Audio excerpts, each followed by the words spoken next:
Today we're going to look at how we can use the valuation, otherwise known as RentVal, in the serviced accommodation platform of Property Market Intel to carry out a full property rental estimate based on comparables of the property, and also give a future estimate of ADR, occupancy, and also revenue. And we can then integrate this into a kind of cash flow, utilising monthly and one-off costs to get a full picture of the potential performance of a property, and to also include different seasonality variations looking into the future. So in order to get to the valuation tool, we want to first head to valuation on the left hand side, which is just under map view and above compare. And when you land on this page, you'll see a sample property that is first highlighted, and you can then put in your own address. So for example, you can just start with a postcode, or you can type the actual address. We'll just start with the postcode, run the postcode in Glasgow, and we'll press this address. And then we want to select the size and type of property, so we're going to say a 2-bed property, 2 baths, and let's say it can accommodate 4 people. And then we want to just press search. Now what our algorithms will do is they'll collect the performance of the most comparable properties in the area and look at their past performance over the past 12 months and 24 months, and also look at forward-looking data to see how the market is performing in the future 6 months in order to then give an accurate revenue assessment. So when the data returns, on the top half of the results set you'll see a graph estimating future revenue estimates, and you'll also see future occupancy forecasts as well as future ADR forecasts, and then you'll see these numbers highlighted down at the bottom across the next 12 months.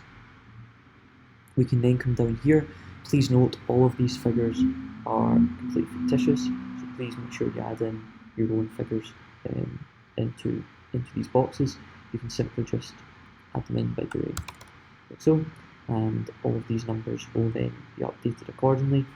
And then what we can then do is we can then come down to our cash flow, so we can then see how our cash flow looks based upon your expenses at the top, and also the seasonality of revenue over on the left hand side. So one thing we need to be focused on is to make sure we don't have just a singular ADR in revenue for every month, because in reality that fluctuates between high season, which is normally summertime, all the way through to low season, through to January, February, etc. Obviously that's location dependent, but in the main that's the main high and low months.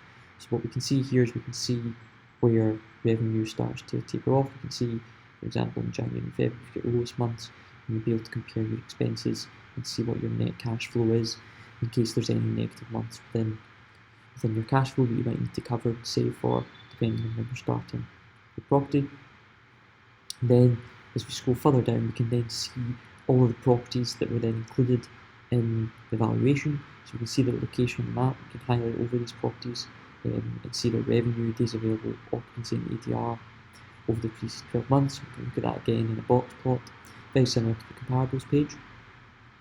And again, we can also click on this purple link, which will take you through to the Airbnb listing, which can be beneficial if you want to look in more detail on these properties, such as the reviews, the check-in times, minimum stay requirements, the host, maybe who manages the property, etc.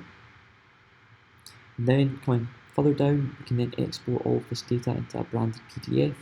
So we can change the logo in the settings, so you can add your own company logo, which will replace this Property Market Intel logo. You can also add a short description if you want to put in your mobile number, website details, etc. And you can also choose if you show the exact location of the property or the general location. If you're showing the general location, we'll hide the address and also not put any pointers on a map. We'll show a general radius, which will hide the location of the property if you're a sourcer or somebody who wants to hand over a proposal without actually letting the end user know where the property is located. That's a great option.